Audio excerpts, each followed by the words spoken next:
No सुबह सकाळ पाणी नाही आहे, ऊन आहे. तर आमच्याकडे काही मशरूम्स होता जो की पूर्णतः ड्राय होता आणि त्याला आम्ही थोडंसं चांबट पण होतं, त्याच्यामुळे त्याला ड्राय करण्यासाठी टाकलं. तुम्ही बघू शकता हा मशरूम आहे जो हलकासा चांबट आहे दिसत आहे, हे बघा. तर याला आम्ही थोडंसं हलकं सन ड्राई करतोय.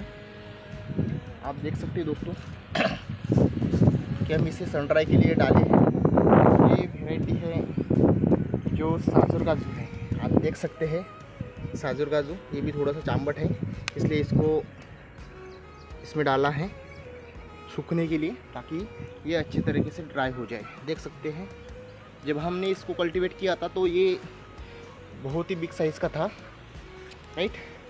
बिकॉज सबसे इम्पोर्टेंट चीज़ ये है कि क्वालिटी है, तभी हम बात करते हैं, अदरवाइज़ बात नहीं.